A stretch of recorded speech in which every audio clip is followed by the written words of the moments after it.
वाळवणाचे पदार्थ आपण जेव्हा पण तयार करतो, त्यावेळेस सगळ्यात जास्त आपला बिघडणारा पदार्थ म्हणजे कुरडई. कधी कुरडई तुटते, कधी त्याचा चिकच पांढरा पडत नाही किंवा कधी-कधी तरी कुरडया या आंबट होतात किंवा त्याच्या चिकाचा घाण असा वास येतो. तर आजची ही रेसिपी अगदी परफेक्ट केलेली आहे. या ठिकाणी तुम्ही पाहू शकता, अगदी या निब्बर अशा कुरडया तयार झाल्यात आणि तळल्यानंतर एकदम खुसखुशीत आणि चौपट-पाचपट या कुरडया फुलतात आणि अगदी कमी कष्टामध्ये म्हणजेच 3 शिट्ट्यांमध्ये ही कुरडई मी कुकरमध्येच तयार केली. तर चला मग रेसिपीला सुरुवात करूयात. पण त्याआधी जर तुम्ही माझ्या चॅनलला अजून सबस्क्राईब केलं नसेल, तर सबस्क्राईब करायला, लाईक आणि शेअर करायला आणि तसंच जर तुम्हाला ही रेसिपी आवडली, तर कमेंट सेक्शनमध्ये सांगायला विसरू नका. तर तळल्यानंतर या ठिकाणी तुम्ही पाहू शकता 3-4 कुरडयामध्येच अगदी ताटभर या कुरडया फुललेल्या आहेत. तर चला मग रेसिपीला सुरुवात करूयात. सर्वात आधी या ठिकाणी मी 1 कप एवढं तांदूळ घेतलेला आहे. आपण या कुरडया ज्या आहेत त्या तांदळाच्या तयार करतोय. तर या ठिकाणी मी 1 कप एवढं तांदूळ घेतलंय. तुम्ही कुठल्याही वाटीने वगैरे हे तांदूळ मोजून घेऊ शकता. आता या तांदळाला 3 दिवसापर्यंत आपण पाणी ओतून भिजत ठेवायचं आहे. तांदूळ अगदी पाण्यामध्ये बुडेल एवढं पाणी याच्यामध्ये ओतायचं आहे आणि 3 दिवस मी सतत पाणी याचं बदललेलं आहे. नाही बदललं तरी एवढं काही फरक पडत नाही. आता 3 दिवसानंतर याचं पूर्ण पाणी काढून घ्यायचं आणि 3 ते 4 पाण्याने याला स्वच्छ धुवून घ्यायचं. तर 3 ते 4 पाण्याने धुतल्यामुळे जर तांदळाला थोडाफार वास असेल, तर तो सुद्धा वास या ठिकाणी निघून जातो. तर या ठिकाणी चांगलं मी 3 पाण्याने याला स्वच्छ धुवून घेतलेलं आहे आणि धुवून घेतल्यानंतर हे तांदूळ जे आहेत ते थोडेसे फुगतात. त्यामुळे या ठिकाणी मी एक पातेलं छोट्या साईजचं पातेलं घेतलेलं आहे. तुम्ही वाटी वगैरे घेऊ शकता, ज्याच्याने तुम्हाला हे तांदूळ मोजायला सोपं जाईल आणि हे मोजूनच घ्यायचं आहे, कारण आपल्याला पाण्याचं प्रमाण याच्यावरून माहीत होणार आहे. तर या ठिकाणी साधारणपणे या छोट्याशा पातेल्याने 1.5 पातेले हे तांदूळ झाले होते. तर जेवढं पण आपल्या तांदूळ होईल त्याच्यापेक्षा थोडंसं पाणी जास्त घ्यायचं आहे. आता हे तांदूळ आपण मिक्सरला बारीक एकदम पेस्ट तयार करून घ्यायची आहे. आपण चीक जसा काढतो गव्हाचा वगैरे त्या पद्धतीनेच आपण याला मिक्सरला एकदम बारीक अशी पेस्ट तयार करून घ्यायची आहे. तांदूळ व्यवस्थित भिजल्यामुळे पेस्ट पण एकदम परफेक्ट तयार होते. आता ज्या पातेल्याने आपण तांदूळ घेतलेला आहे त्याच पातेल्याने या ठिकाणी मी 2 पातेले या ठिकाणी पाणी घेणार आहे. तर साधारणपणे अर्धं पातेलं पाणी जे आहे आपण चिकामध्ये मिक्स करणार आहोत, जर चीक घट्ट झालं तर. आता मिक्सरला मी चीक जो आहे एकदम बारीक करून घेतलेला आहे. या ठिकाणी तुम्हाला दाखवते. हा चीक मी बोटावर घेतल्यानंतर हे पहा एकदम घट्ट चीक झाला आहे आणि याची एक तार चांगली दिसत आहे. तर अशाच पद्धतीचा चीक आपल्याला हवा आहे. आता याच्यामध्ये आपण अर्धा पातेलं पाणी जे आहे ते मिक्स करून घ्यायचं आहे, जेणेकरून चीक थोडासा पातळ होईल आणि 1.5 पातेलं पाणी मी या ठिकाणी कुकरमध्ये घेतीये. त्याला आपल्याला चांगलं कडक गरम करून घ्यायचं आहे. उकळी येईपर्यंत या पाण्याला आपण गरम करणार आहोत. खालून ज्यावेळेस उकळी यायला सुरुवात होईल त्यावेळेस याच्यामध्ये चीक मिक्स करायचा आहे. तर या पाण्यामध्ये मी चवीप्रमाणे मीठ आणि अगदीच 2 चिमूट एवढा सोडा वापरलेला आहे.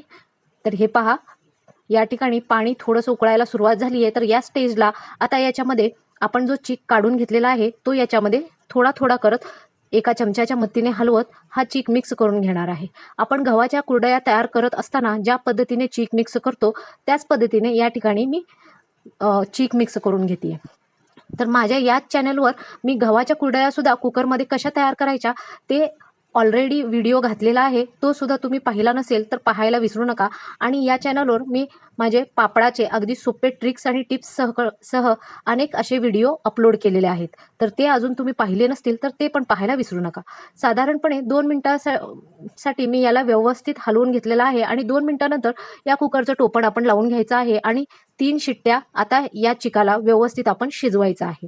आणि 3 शिट्ट्या झाल्यानंतर कुकर जो आहे व्यवस्थित थंड होऊ द्यायचा आहे आणि त्यानंतरच आपण ओपन करायचं आहे. तर 3 शिट्ट्या झालेल्या आहेत आणि त्यानंतर कुकर जो आहे थंड झालेला आहे. थोडीशी हवा धरलेली होती ती मी चमच्याने सोडून घेतली आणि नंतर कुकर आपण ओपन करायचं आहे. ओपन झाल्यानंतर या ठिकाणी तुम्ही पाहू शकता अगदी घट्ट असं चीक तयार झालेला आहे. याला थोडंसं चमच्याने मिक्स करून घ्यायचं. याला हवं असेल तर तुम्ही ताटामध्ये काढून थोडंसं तिंबू शकता किंवा डायरेक्टली तुम्ही जरी सोऱ्यामध्ये घातला तरी सुद्धा चालेल.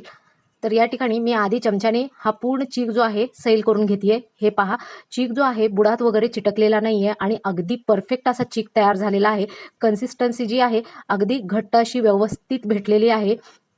तर या ठिकाणी मी या चिकाला जे आहे एका ताटामध्ये काढून घेतेय आणि चीक जर तुम्हाला हवा असेल तर थोडासा तिंबून घ्यायचा आहे आणि जर तिंबायला नको वाटत असेल तर सरळ मिक्सरमध्ये घालायचं आहे आणि थोडंसं 2 मिनिटासाठी मिक्सरच्या भांड्यामध्ये याला आपण फिरवून घ्यायचं आहे. तर दोन्ही पण पद्धतीने मी तुम्हाला या ठिकाणी दाखवते. निम्मं पीठ जे आहे ताटात काढून मी तिंबून घेते आणि निम्मं पीठ मिक्सरच्या भांड्यामध्ये घालून बारीक करते. दोन्हीही पद्धतीने कुरवड्या चांगल्या होतात. डायरेक्टली जरी तुम्ही सोऱ्यामध्ये पीठ घातलं तरी सुद्धा कुरवड्या छानच येतात. तर या ठिकाणी मी एखादी गुठळी राहिली असेल तर ती सुद्धा फुटून जावी यासाठी मी अर्ध पीठ या ठिकाणी मिक्सरमध्ये आणि अर्ध पीठ जे आहे तिंबून घेते. तर या ठिकाणी या पिठाच्या मी तुम्हाला कुरडई करून दाखवते एक प्लेटमध्ये. तर हे पहा किती व्यवस्थित पांढरी शिपट आणि एकदम परफेक्ट अशी कुरडई या ठिकाणी तयार होत आहे. याला कडक उन्हामध्ये साधारणपणे 2 दिवसासाठी वाळवून घ्यायचं आहे. तर हे पहा अशाच पद्धतीने आपण कडक उन्हामध्ये या कुरडया वाळवून घेतलेल्या आहेत. तर या ठिकाणी तुम्हाला प्रेस करून दाखवते. अगदी तुटणार नाहीत आणि वर्षभर टिकतील अशा या परफेक्ट कुरडया तयार झालेल्या आहेत आणि एकदम दिसायला सुद्धा पांढऱ्या शिपट आहेत. या प्लेटमध्ये मिडलमध्ये मी ठेवून दाखवते. ही तळल्यानंतर कुरडई किती फुगते याचा अंदाज तुम्हाला याच्यावरून येईल. तर आता तळत असताना तुम्ही पाहू शकता कुरडई अगदी परफेक्टली फुगत आहे आणि याची चव सुद्धा एकदम मस्त झाली होती. याला कुठल्याही पद्धतीचा वास नाही आणि शिवाय पांढरी शिपट आणि अगदी वर्षभर टिकेल अशी कुरडई ही तयार झालेली आहे.